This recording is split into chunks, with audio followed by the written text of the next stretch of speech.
Okay जी, good evening. तो चलिए start करते हैं। आज लेट हो गया है तो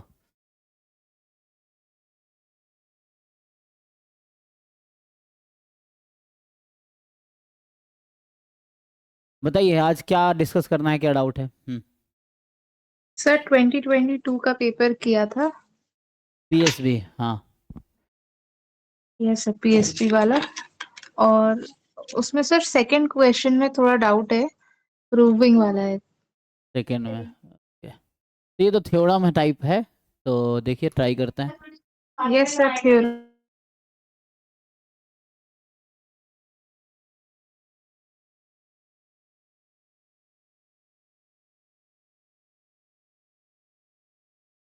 तो क्या कह रहा है ये कि consider a 4x4 real matrix A which has, है ना, real matrix A which has positive trace negative determinant. तो देखिए आपको पता है कि 4x4 की मैट्रिक्स है ए, तो इसके पास 4 आइगन वैल्यू होगी, λ1 λ2 λ3 λ4। ये आपको लिखना है since A is a 4x4 matrix, so it has yes sir. 4 eigen values. अब इन्होंने कहा है कि पॉजिटिव ट्रेस है। ट्रेस क्या होता है? सम ऑफ आइगन वैल्यूज। तो ट्रेस ऑफ ए मतलब, है ना, तो summation of λi from 1 to 4, तो ये पॉजिटिव है। एंड डिटर्मिनेंट ए होता है प्रोडक्ट ऑफ आइगन वैल्यूज, तो λi फ्रॉम 1 to 4, और ये है नेगेटिव। तो इसका मतलब कोई भी जीरो नहीं है। 4 नंबर का प्रोडक्ट नेगेटिव है तो जीरो तो नहीं होगा, प्रोडक्ट जीरो होता तो नॉन जीरो आइगन वैल्यूज है। तो अब आपको बताना है कि ट्रेस ऑफ सम जो है पॉजिटिव है, और बोलना क्या है, सो that A must have at least 2 real eigen values. तो दिखाना है कि ए के पास कम से कम 2 रियल आइगन वैल्यूज हैं। क्यों? तो इसको आप कॉन्ट्रडिक्शन मेथड से भी प्रूव कर सकते हैं, है ना। कह रहा है कम से कम 2 रियल आइगन वैल्यू होगा, तो इसका अपोजिट स्टेटमेंट क्या है? तो अपोजिट क्या हम मान सकते हैं? जैसे कॉन्ट्रडिक्शन मेथड जानते हैं, अगर हम कॉन्ट्रडिक्शन मेथड से ट्राई करें तो क्या होगा? तो इसमें मैं ये कहना चाह रहा हूँ,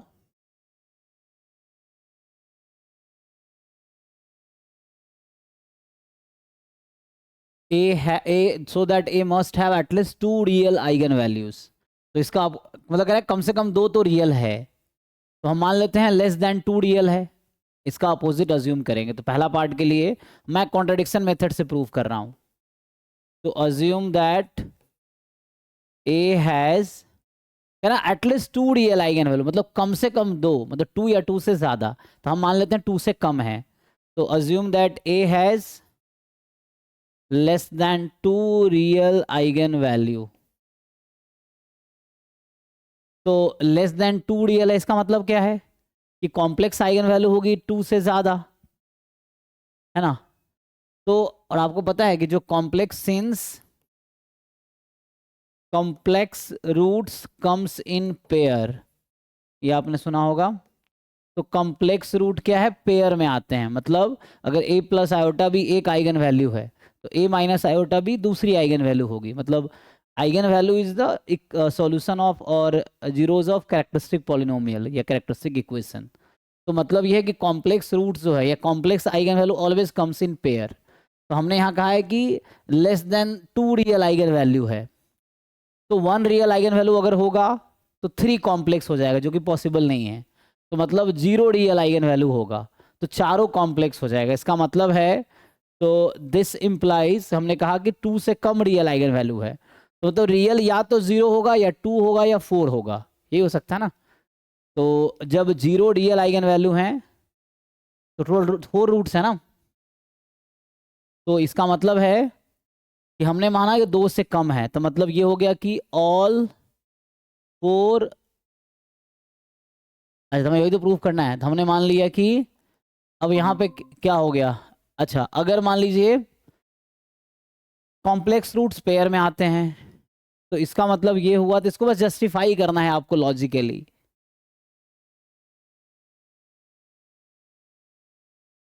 देखो यहां से मैं थोड़ा इसको इंप्लाई करता हूं। पहले ये क्या इंप्लाई कर रहा है? इसका मतलब है less than 2 real eigen value हैं, तो मतलब 0 या 1 होंगी, यही ना। तो 0 रियल है तो 4 कॉम्प्लेक्स है, 1 रियल है 3 कॉम्प्लेक्स, 3 कॉम्प्लेक्स हो नहीं सकता।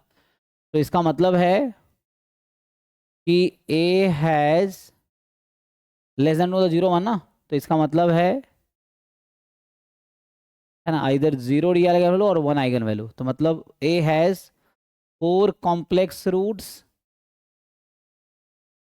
और 3 कॉम्प्लेक्स रूट या कॉम्प्लेक्स आइगन वैल्यू, कहने का मतलब ये है, यहाँ रूट का मतलब आइगन वैल्यू समझो। तो कॉम्प्लेक्स आइगन वैल्यू मैं इसको लॉजिकली डिफाइन कर रहा हूँ, आइगन वैल्यू 3 कॉम्प्लेक्स, कॉम्प्लेक्स मतलब कॉम्प्लेक्स नंबर, ठीक है। तो ये है complex eigen value, since complex eigen value जो होगा कम्स इन पेयर, सो इसका मतलब है मैं ये अज्यूम किया हूं, कॉन्ट्रडिक्शन मेथड क्या कहता है कि जो प्रूव करना उसका अपोजिट अज्यूम कर लो and then proceed further, and there you prove at one point of time there is a contradiction to the given fact and that means the assumption was wrong, so you correct your assumption. That's a contradiction method. तो हमने मान लिया complex eigen values comes in pair, तो इसका मतलब 3 complex eigen value तो नहीं हो सकता, हमेशा पेयर में आता है। तो इसका मतलब यह है कि 4 कॉम्प्लेक्स आइगन वैल्यू है, ठीक है, वैल्यूज होगा। और 4 कैसा होगा, तो काइंड ऑफ ऐसा होगा। सो इसका मतलब है जैसे होगा A plus minus iota B, एक होगा C plus minus iota D, 4 हो गया ना, A plus iota B, A minus iota B, C plus iota D, C minus iota D. They are, मान लो ऐसा है, तो say these are eigen value, complex eigen values, complex eigen values of A. तो यहाँ से lambda 1 जैसे हुआ A plus iota B, lambda 2 हुआ ए माइनस आयोटा बी, लैम्डा 3 हुआ C plus iota D, lambda 4 हुआ सी माइनस आयोटा डी। तो यहाँ से आप मुझे बताइए सम ऑफ ऑल आइगन वैल्यू क्या होंगी यहाँ से, अगर इन चारों को आप ऐड करेंगे तो क्या मिलेगा आपको, A plus C, A plus C. And अगर चारों को मल्टीप्लाई करेंगे तो क्या मिलेगा आपको, बी डी, हाँ बी डी। नहीं, मल्टीप्लाई करना आता है, A plus iota B into A minus iota B किसके इक्वल होगा,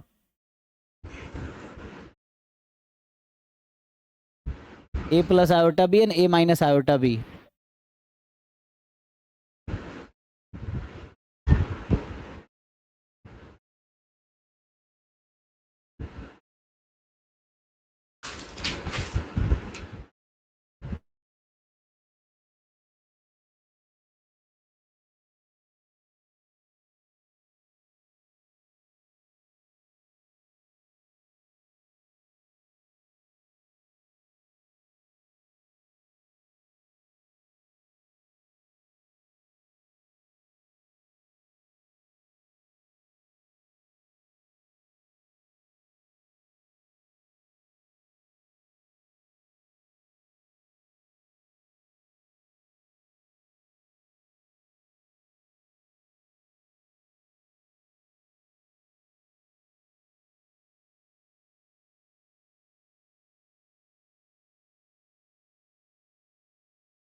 sir A square plus B square.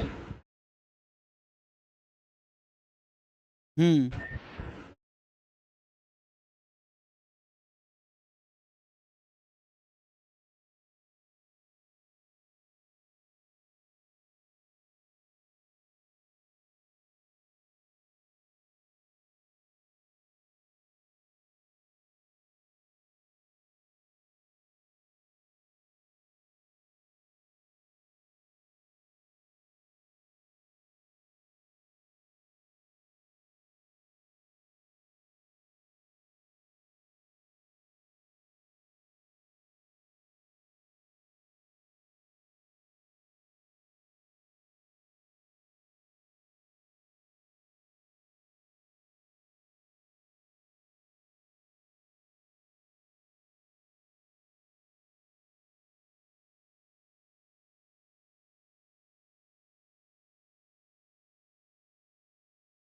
सो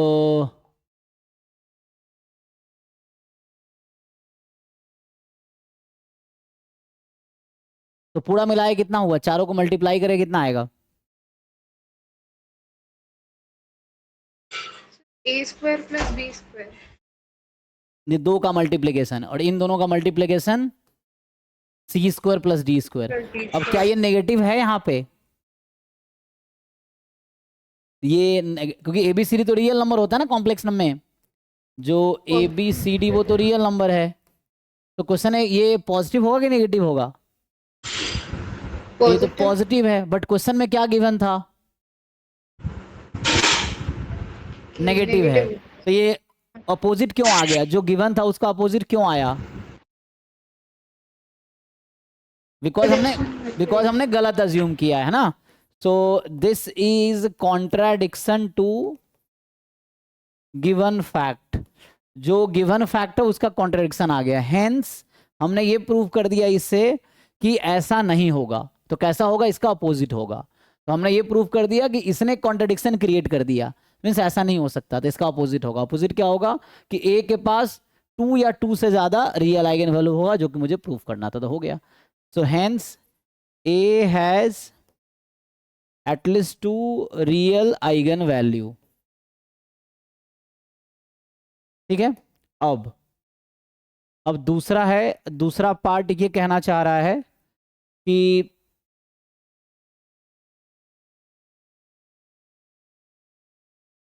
तो सेकेंड पार्ट इज कि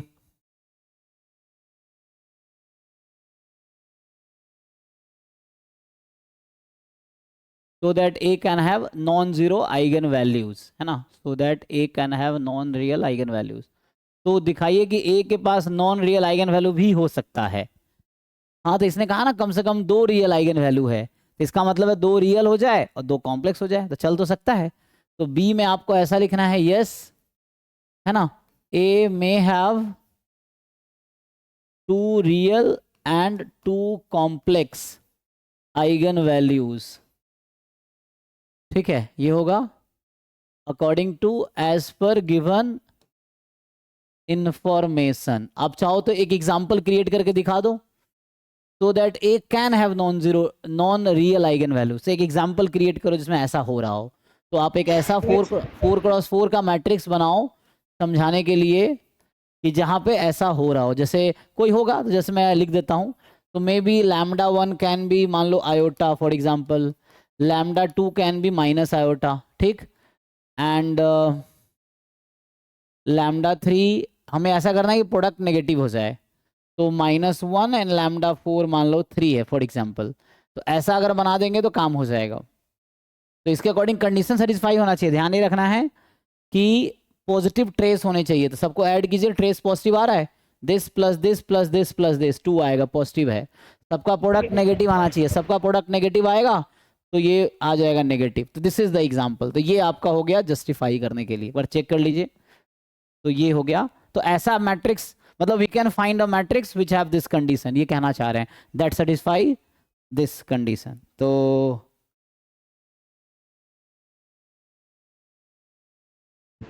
यस सर। तो सर एक एग्जांपल दे देंगे हम, अगर हाँ ऐसा कुछ बस, है। हाँ बिल्कुल बिल्कुल। तो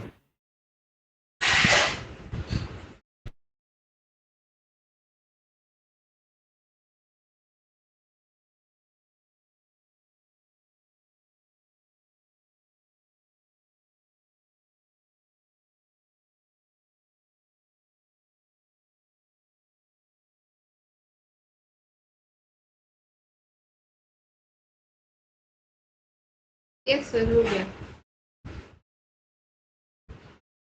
हम्म।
नेक्स्ट क्या है, नेक्स्ट क्वेश्चन। सर फिफ्थ का बी पार्ट। ओके, तो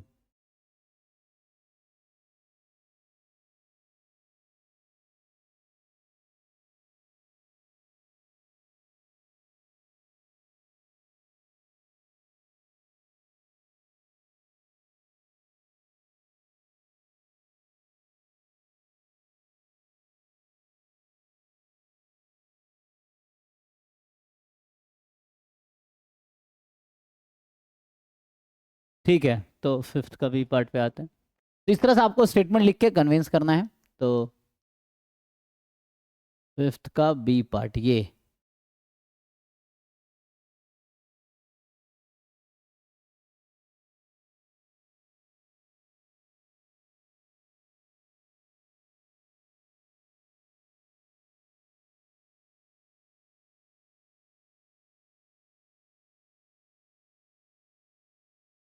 पहला वाला तो हो गया था सर। पहला हो गया था, हाँ दूसरा करना है। तो एक काम करो ना, इंडक्शन से करो। पहले आप r को 1 मान लो, फिर सॉल्व कर सकते हो। Suppose r is 1, then you justify r is 2, उसके लिए जस्टिफाई करो, एंड देन यू कैन मतलब n और r को फिक्स कर लो। ये तो प्रूफ टाइप का हो गया ना। अच्छा देखते ये हैं। तो प्रूफ है। हाँ, तो इसमें हम r को और n को फिक्स कर ले, फिर करें, उसके बाद जनरलाइज करें, तो ऐसा सोच सकते हैं। तो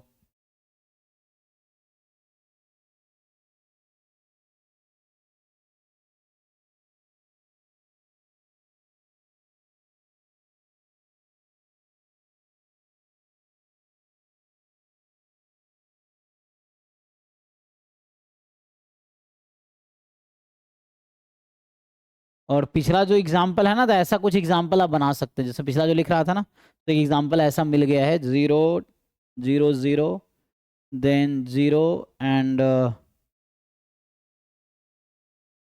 तो -1 0 0 एंड 0 0 0 -1 एंड 0 0 1 0, ऐसा आ जाएगा। ठीक है, तो ये आपका आ जाएगा ऐसा। तो ये एक मैट्रिक्स, इसकी ये आइगन वैल्यूज होंगे जो हमने लिखे थे। तो ऐसे बहुत सारे मैट्रिक्स मिल जाएगा, क्योंकि देयर आर मेनी मैट्रिक्स, इसका ऐसा होगा। तो ये जस्ट चेक कर लेना आप। ओके, तो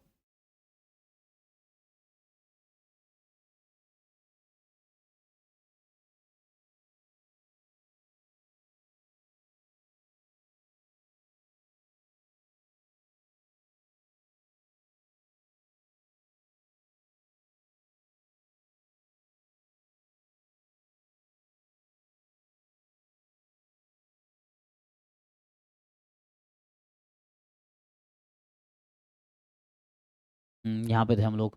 तो कह रहे हैं suppose R distinct books are distributed at random among N children. तो चिल्ड्रेन एन है, और आर बुक को आप डिस्ट्रीब्यूट कर रहे हैं ना। R distinct books are distributed among N children, जो कि 3 से ज़्यादा है। फॉर ईच जे, जो कि 0 से आर है, compute the probability that the first child gets exactly J books. अच्छा, तो वो तो चलो प्रोबेबिलिटी निकाल लेंगे ना, जे फिक्स करके पहले आप, मतलब वो तो फिक्स करके कुछ आ जाएगा। उसके बाद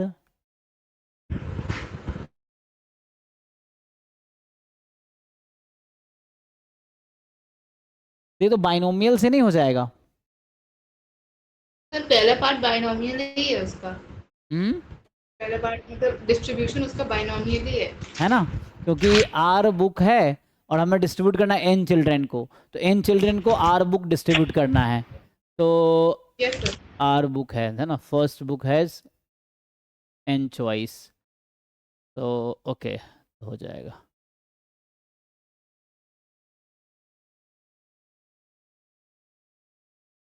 दूसरा, x be the number of children who do not get any book, okay, and y be the number of children who get exactly one book, तो so that इनके बीच का ये कोरिलेशन होगा। ओके, तो r बुक्स हैं, उसको distribute कर रहे हैं n चिल्ड्रन में, और r जो है 1 से ज़्यादा है, n 3 ज़्यादा, मतलब ज़्यादा चिल्ड्रन है, कम किताबें हैं। ओके, तो each children has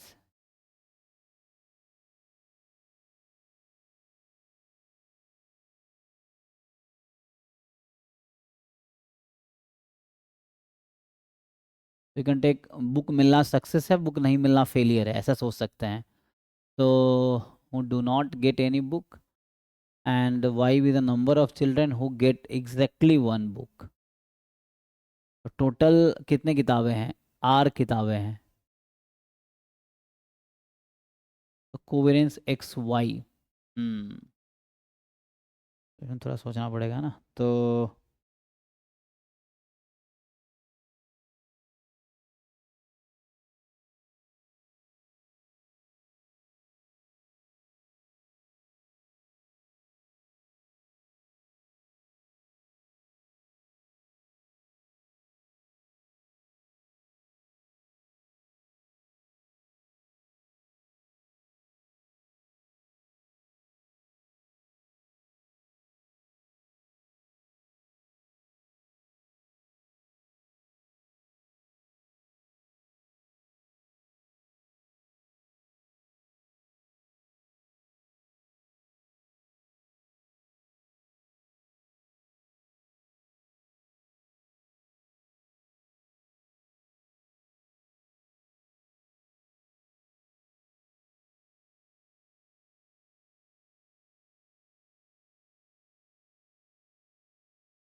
ठीक है, फर्स्ट आपको समझ आ गया। तो यहाँ पे आपने एक्स क्या डिफाइन किया फर्स्ट पार्ट में? अगर हम लिखें कि x number of books first child gate, है ना। जस्ट बाकी लोगों के लिए मैं बता रहा हूँ, फिर आगे देखते हैं। तो इसमें यह है कि बुक मिलना मान लो सक्सेस है, नहीं मिलना फेलियर है। तो एक्स का डिस्ट्रीब्यूशन क्या होगा? Binomial number of successes in an trials, है ना। तो हम क्या कर रहे हैं, एक्स का डिस्ट्रीब्यूशन क्या होगा यहाँ पे? तो फर्स्ट कितने बुक हैं? Each book can be distributed to first person को मिलेगा, इसकी प्रोबेबिलिटी 1/n है, नहीं मिलेगा इसकी प्रोबेबिलिटी 1 - 1/n है। तो क्या होगा? ट्रायल कितने हैं? तो किताबें कितनी हैं? आर। और किताबें जो डिस्ट्रीब्यूट करने एन बच्चों में, तो पहले बच्चे की हम बात कर रहे हैं। तो एन चॉइसेस है मेरे पास, एक किताब को मैं एन बच्चों में से किसी को भी दे सकता हूँ, तो पहले को देने का चांस 1/n है। तो सक्सेस की प्रोबेबिलिटी 1/n है, ये हो गया। तो यहाँ से मुझे पूछा था पहले पार्ट में कि एग्जैक्टली जे बुक मिलेगा, तो पहले पार्ट में ये है, तो ये तो सिंपली आ गया आर चूज जे 1/n की पावर जे एंड 1 - 1/n की पावर आर माइनस जे, ये आंसर है। तो ये तो पहले पार्ट का आंसर हो गया, ये रेड अभी किया। चलो अब सेकंड में देखते हैं। तो फर्स्ट तो आपने भी कर लिया था, okay. Second, x be the number of children who do not get a book, okay, जिनको बुक मिला ही नहीं। तो मतलब ऐसा समझेंगे कि एक्स मतलब क्या है, वैसे चिल्ड्रेन को किताब मिला ही नहीं, ओके। एंड वाई है children who get exactly one book, तो वैसे चिल्ड्रेन को एग्जैक्टली वन बुक मिला है। तो कुछ ऐसे में यहाँ दो बुक मिल गया होगा, क्योंकि हमने कहा एक बुक के लिए एन चॉइसेस, हमने एक बुक रैंडमली किसी को दे दिया, फिर दूसरा बुक रैंडमली किसी को दे दिया। तो हो सकता है पहले स्टूडेंट को दो बुक मिल गया हो, ऐसा भी हो सकता है, ओके। तो रिपीट भी कर सकता है ना। ईच स्टूडेंट कितने किताबें मिल सकती हैं, जैसे यहाँ पे हम कह रहे थे। तो एक्स का सपोर्ट क्या था, ये जो हम पहले पार्ट की बात कर रहे हैं, तो ये जो एक्स है इसका सपोर्ट क्या है? Number of book first student gate. हो सकता है एक भी ना मिले, एक मिल जाए, दो मिल जाए, कितना मिल सकता है? मैक्सिमम हो सकता है सारी बुक उसको ही मिल जाए, ये भी हो सकता है। तो इसके अकॉर्डिंग था, ओके। हम्म अब यहाँ दो अलग अलग रैंडम वेरिएबल, इनके बीच का कोवेरिएंस निकालना है, तो डेफिनेशन देखना पड़ेगा। तो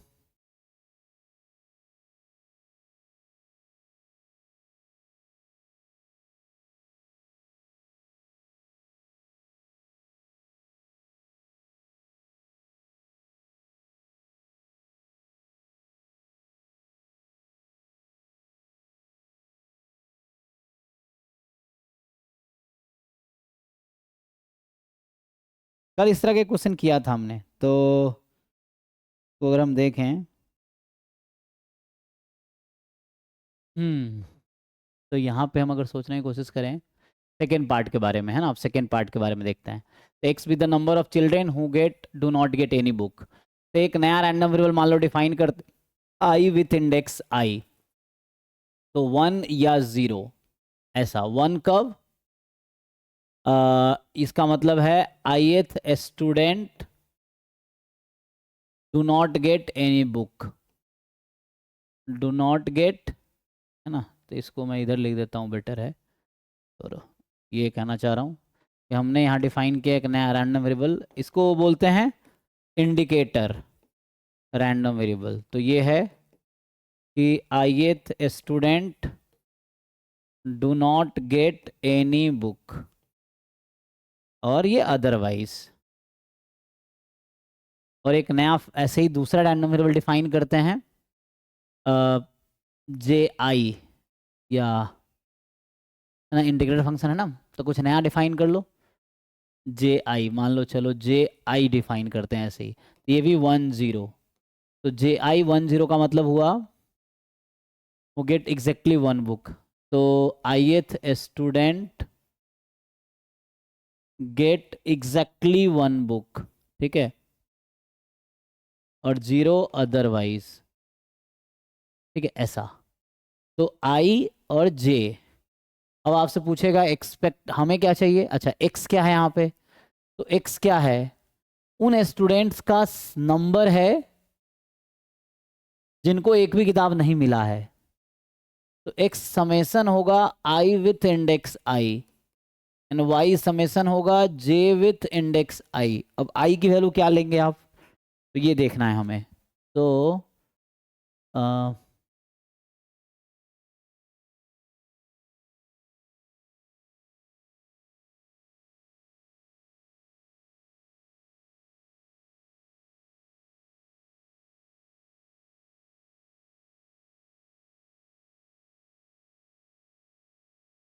तो कितने स्टूडेंट हैं एक्चुअली, स्टूडेंट कितने हैं, एन स्टूडेंट है ना, एन चिल्ड्रेन थे, तो आई की वैल्यू या तो 0 है या 1 है, जे की वैल्यू या तो 0 है या 1 है, तो इंडेक्स 1 से एन होगा, इंडेक्स 1 टू एन होगा। अब इंडेक्स ना 1 टू एन होगा, एंड देन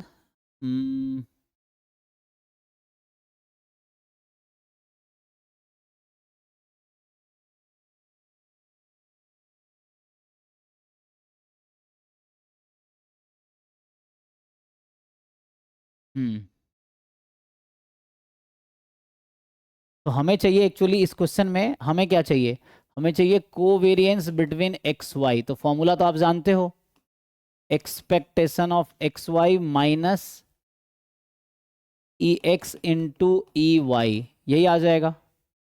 अब मुझे ये बताइए कि ये मैंने कल भी बताया था ना, आई का डिस्ट्रीब्यूशन कितना है, मैं आपको पूछूं ये जो आई इंडेक्स आई है इसका डिस्ट्रीब्यूशन क्या है, बता पाएंगे, कल भी एक क्वेश्चन इस पे था। आई वाला जो कैपिटल आई है उसका सपोर्ट कितना है, या तो 0 होगा या 1 होगा, यही है ना, तो जिन रैंडम वेरिएबल का सपोर्ट 0 या 1 होता है उसको कौन सा रैंडम वेरिएबल बोलते हैं, कौन सा डिस्ट्रीब्यूशन, कल डिस्कस किया था ना, ये बर्नौली होगा, yes sir, Bernoulli. Bernoulli with what parameter, तो जो सक्सेस, सक्सेस मतलब 1, सो ith student will get a book, do not get a book, तो कोई एक स्टूडेंट है जिसको किताब नहीं मिलेगा, इसकी क्या प्रोबेबिलिटी है,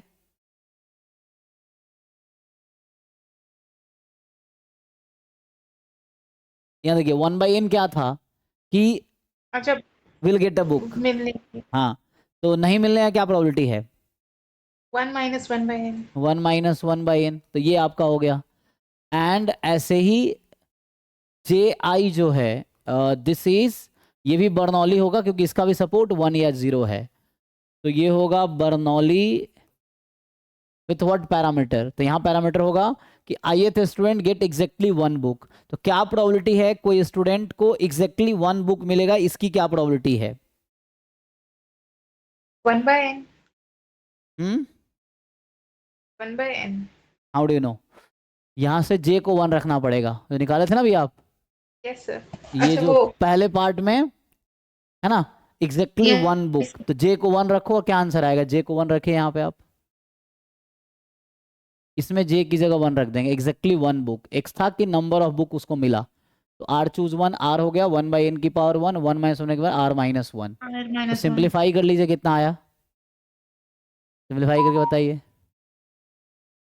तो आर 1 माइनस n माइनस 1 की power R minus 1 upon n की पावर आर, ये होगा ना। तो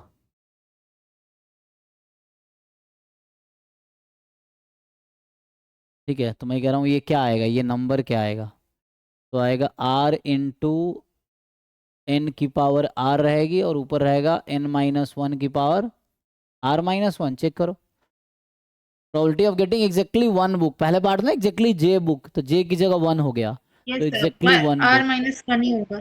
ठीक है, तो ये आ जाएगा n माइनस 1 की power r minus 1 upon n की पावर r। ओके, तो ये हो गया। अब सम ऑफ बर्नौली क्या फॉलो करता है,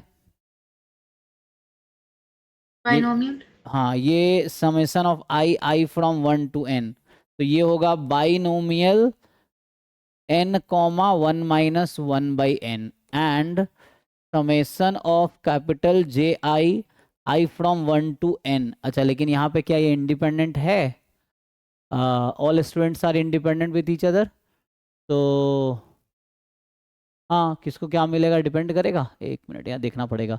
तो आर दे इंडिपेंडेंट,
ओके, तो आगे, अच्छा मैं देख रहा था बाइनोमियल होगा कि नहीं होगा, तो आपको ये देखना है कि इसका सम क्या फॉलो करेगा, विल दे फॉलो बाइनोमियल, ये देखना है आपको।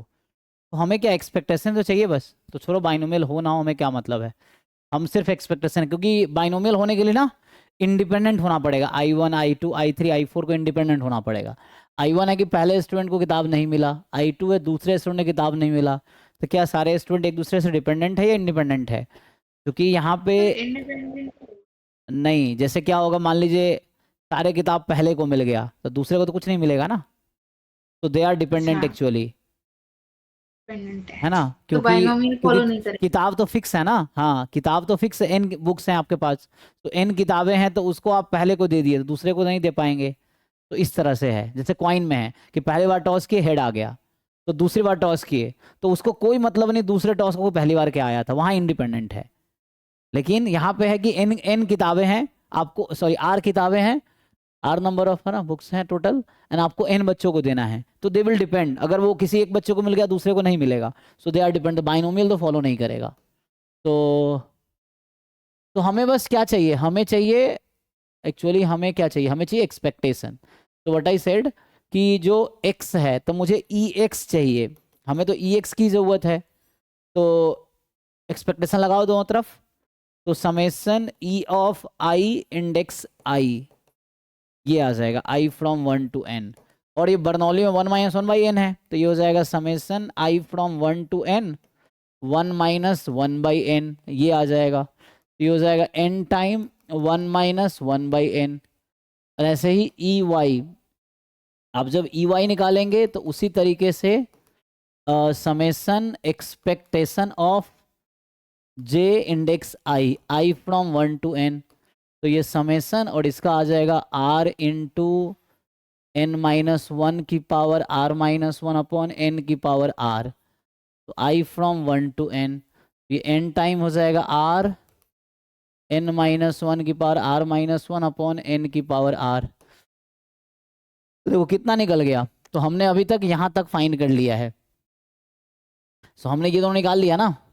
अब बचा क्या है निकालना बस इस क्वेश्चन में, हमें ज़रूरत है बस निकालने का e of x into Y, यही है ना। तो expectation of summation of I into summation of J I from 1 to n, ये आपको बस निकालना रह गया, तो उससे आंसर आ जाएगा। तो हमने अभी एक पार्ट तो निकाल लिया, जैसे ये जो आपको दिख रहा होगा ये वाला पार्ट आंसर आ गया हमारा। इन दोनों को मल्टीप्लाई करेंगे ना तो ये आ गया है। यस। हाँ, इन दोनों को मल्टीप्लाई कीजिए तो वो मिल जाएगा। तो सेकेंड वाला टर्म हम निकाल लिए क्योंकि हमने ये वाला फाइंड कर लिया, तो ये हमारा आ गया। अब बचा है बस ई एक्स वाई निकालेंगे तो समहाउ दिखा देना है, ये आएगा, बस वो हो जाएगा। तो देखते हैं आगे। तो आगे हमें करना है एक्सपेक्टेशन दोनों का प्रोडक्ट, ई एक्स वाई चाहिए, है ना। तो इसको थोड़ा सा हम चेंज भी कर सकते हैं। ये तो जस्ट एक क्या बोलता हूँ नोटेशन है काइंड ऑफ। जैसे आई यहाँ लिखा ना, इंडेक्स में जे भी ले सकता था, तो इसका इंडेक्स मैं स्मॉल जे कर देता हूँ। तो स्मॉल जे कर दूंगा आई फ्रॉम 1 to n। तो इससे फ़ायदा ये होगा कि इंडेक्स दोनों का मैंने चेंज कर दिया, वैसे कोई फ़र्क नहीं पड़ेगा, और डमी इंडेक्स है काइंड ऑफ। तो डबल समेसन आई इंटू जे, ऐसा एक कैपिटल आई के नीचे स्मॉल आई है, कैपिटल जे के नीचे स्मॉल जे है। I from 1 to n small j 1 to n, ये है। तो ये डबल समेसन आ जाएगा बाहर। अब है expectation of capital I into i capital J into j. तो इन दोनों के बीच ये जो हमने आई और जे आई निकाला, तो आई को आप इंडेक्स जे कर सकते हैं। इन दोनों का अब हमें प्रोडक्ट का एक्सपेक्टेशन निकालना है, इससे काम हो जाएगा। तो अब आपको बस ये देखना है कि how to find double expectation. तो अब आप सोचिए क्या होगा। तो what if I and J are equal, कहने का मतलब इंडेक्स दोनों का मान लीजिए इक्वल है, ये इंडेक्स और ये इंडेक्स मान लीजिए इक्वल है, तो क्या होगा। मतलब आई इंडेक्स आई, तो मतलब ये 1 है अगर ith स्टूडेंट को किताब नहीं मिला, एंड जे इंडेक्स जे अगर लिखेंगे 1 होगा जब ith स्टूडेंट को एग्जैक्टली 1 बुक मिला। तो मतलब यहाँ 0 बुक मिल रहा है, यहाँ 1 मिल रहा है, ऐसा है। तो जब आप निकालेंगे एक्सपेक्टेशन आई जे इक्वल है, अच्छा जे आई इक्वल है इंडेक्स, तो मतलब फॉर एग्जांपल i1 j1 सोचिए, तो i1 की वैल्यू 1 है अगर फर्स्ट स्टूडेंट को कोई किताब नहीं मिला, और j1 की वैल्यू 1 है अगर उसको एग्जैक्टली 1 मिला है। तो दोनों एक साथ तो नहीं हो सकता, हाँ दोनों एक साथ तो नहीं हो सकता। तो एक में कह रहा है कि 0 बुक्स मिली हैं, एक में 1 बुक्स मिली हैं, 1 बुक मिली है। तो यहाँ पे दो केस में इसको ब्रेक करते हैं समेसन को। देखिए समेसन को आप डबल रखिए, यहाँ आई इक्वल टू जे के लिए, और इस समेसन को रखते हैं आई डिफरेंट देन जे के लिए। तो जब आई और जे इक्वल है तो दोनों का प्रोडक्ट देखना है।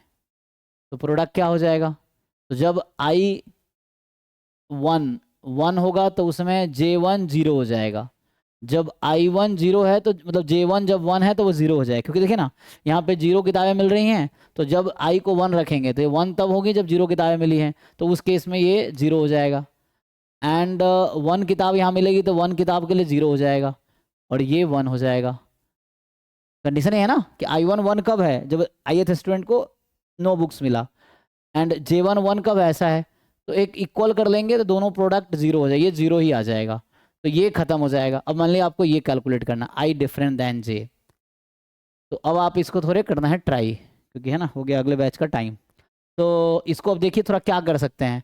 तो अब हमें डिफरेंट है expectation of I J small जे, ये निकालने हैं जब आई जे डिफरेंट। इक्वल है तो जीरो है, तो डिफरेंट के लिए है ना। और ये 1 से n तक है दोनों। क्यों है, जैसे मैं बताता हूँ, I1 जैसे लिख रहा हूँ, तो I1 का मतलब है 1 और J1 का मतलब है, तो जब I1 की वैल्यू 1 है तो J1 की वैल्यू 0 हो जाएगी।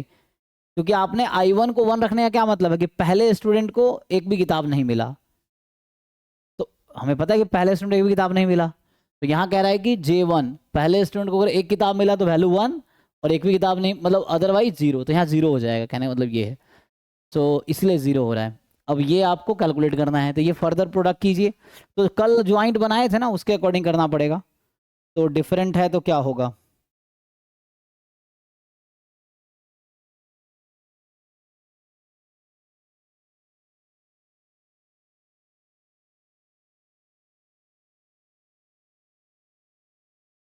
हम्म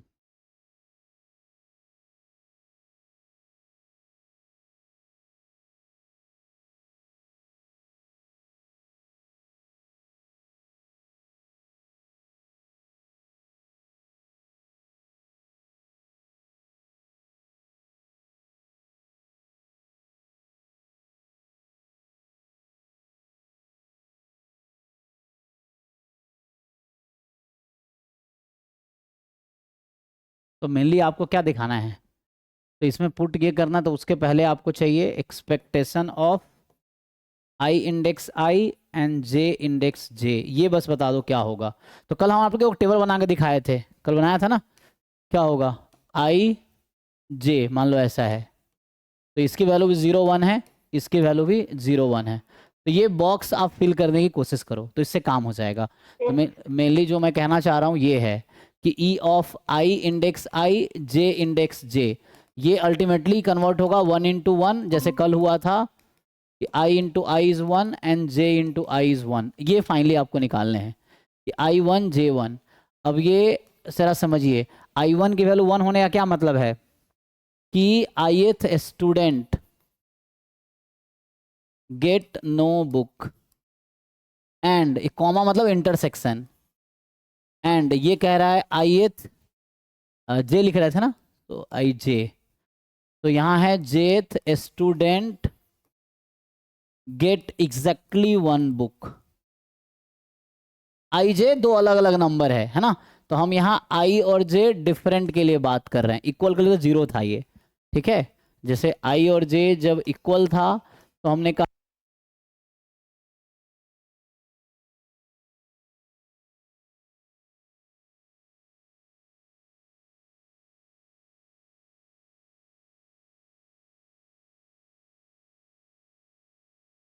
सर वॉइस नहीं आ रही आपकी।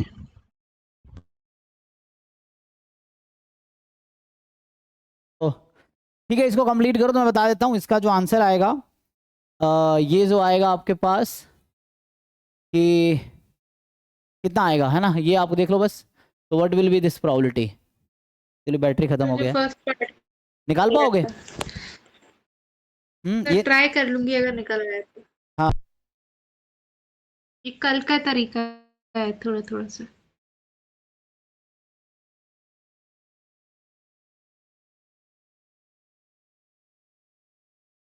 है ना, मुश्किल और ट्रिकी है तो वो हो जाएगा। आप मान लो आई को अभी 1 ले लो, जे को 2 ले लो, शायद आसान पड़ेगा आपको। आई जे डिफरेंट है ना, तो आई को 1 ले लो, तो पहले स्टूडेंट को एक भी किताब नहीं मिला, दूसरे स्टूडेंट को एक किताब मिला है, ये पता है आपको। तो पहले स्टूडेंट को एक भी किताब नहीं मिला, तो पहले स्टूडेंट को एक, मैं आई को 1 मान रहा हूँ, जे को 2 मान रहे हैं, कुछ भी ले सकते हैं, ऐसे मैं 1 2 के लिए कर रहा हूँ। तो आई th student get no book, इसका क्या मतलब हुआ, what is the probability that i th student will get no book, ना मिलने की प्रोबेबिलिटी कितनी है। Sir 1 - 1/n। तो 1 - 1/n, और जो दूसरा स्टूडेंट है उसको एक किताब मिला, उसका क्या प्रोबेबिलिटी था, वो निकाला था ना। RC1। हाँ, यस सर। RC1 n-1। ये था, है ना। तो इसको सिंप्लीफाई करेंगे तो कितना होगा, इसको जरा सिंप्लीफाई कीजिए। लेकिन यहाँ पे तो एक मिनट, तो बाकी स्टूडेंट को क्या मिलेगा,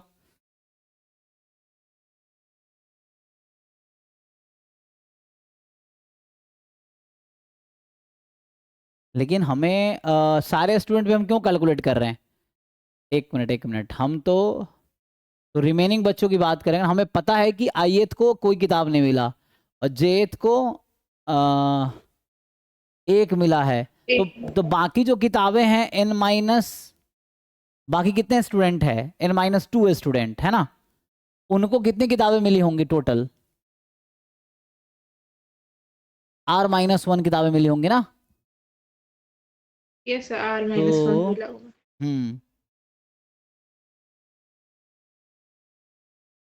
क्योंकि यहाँ n-2 भी है ना, तो n-2 ओके। तो जो बाकी स्टूडेंट है, जैसे अब बाकी कितने स्टूडेंट बच गए?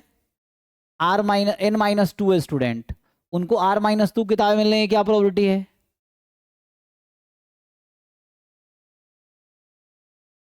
तो टोटल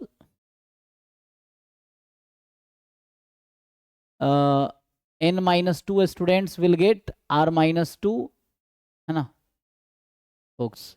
तो ये कितना आएगा probability? n-2 students will get r-2 books. तो फाइनली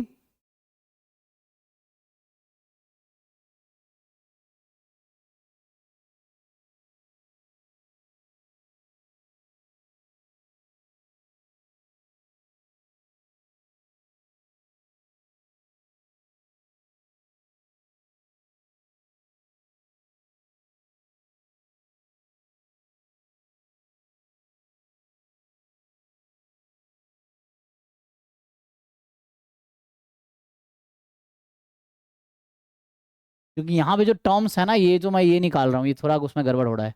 तो यहाँ पे जो समेसन करोगे ना, तो ये एक्चुअली है काइंड ऑफ n-n-1 टर्म्स हैं। आईजे जब डिफरेंट है इतने होंगे, और ये expectation of I1 into J2 निकाल लो, तो वही बात है। क्योंकि ऐसे इसको खोलेंगे ना तो इतने टर्म्स आएंगे, तो दिस टर्म इंटू दिस आएगा।